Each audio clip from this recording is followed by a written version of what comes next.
সকলকে স্বাগত জানাই আমাদের ইউটিউব চ্যানেলে। আজকের এই ভিডিওতে যারা তৃতীয় এবং পঞ্চম সেমিস্টার পড়ছো তোমাদের জন্য নিয়ে চলে এসেছে রিমোট সেন্সিংয়ের একটি মক টেস্ট। দেখো, পরীক্ষার আগে মক টেস্ট দেওয়াটা খুব ইম্পর্টেন্ট, কাজেই প্রত্যেকটি ছাত্র যাতে মক টেস্ট দিয়ে পরীক্ষার প্রিপারেশান তৈরি করতে পারে সেজন্য আজকের এই ভিডিওতে তোমাদেরকে 30 নম্বর একটি মক টেস্ট দেবো। তোমরা বাড়িতে বসে প্র্যাকটিস করো, দেখো প্রশ্নগুলো পারছো কিনা। মক টেস্ট দিলে কি বলো তো, তুমি কতটা প্রিপারেশান নিয়েছো সেটার ক্ষেত্রে অনেকটা বেশি বুঝতে সুবিধা হয়, বা কোন প্রিপারেশন প্রশ্নগুলো পড়া প্রয়োজন আছে। তাই ইম্পর্টেন্ট যে প্রশ্নগুলো সেগুলো আজকের ভিডিওতে তোমাদেরকে দেবো, কাজে ভিডিওটা সম্পূর্ণ দেখো, আশা করি ভালো লাগবে। পারলে ভিডিওটা অবশ্যই শেয়ার। মক টেস্ট তোমাদের জন্য নিয়ে চলে এসেছি। তো মক টেস্টে থাকছে টোটাল 30 নাম্বারের মক টেস্ট, ঠিক আছে। তো এই 30 নাম্বারের মধ্যে তোমাদের মোটামুটি কিছু প্রশ্ন দিয়েছি, যেমন এখানে দেখো 5 নাম্বারের প্রশ্ন দিয়েছি, 2 নাম্বারের প্রশ্ন দিয়েছি, 5টা করতে হবে, আর এখানে 7টা রয়েছে।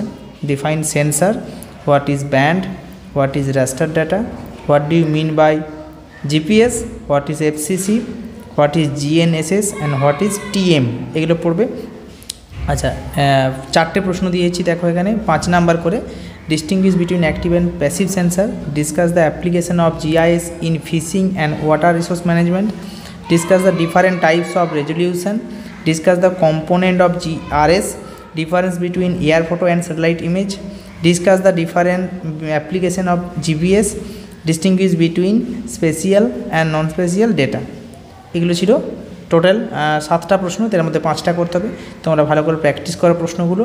আশা করছি পরবর্তীকালে আরও নতুন নতুন ভিডিওতে তোমাদের সঙ্গে দেখা হচ্ছে। ভালো লাগলে প্লিজ চ্যানেলটাকে সাবস্ক্রাইব করে নাও। ধন্যবাদ।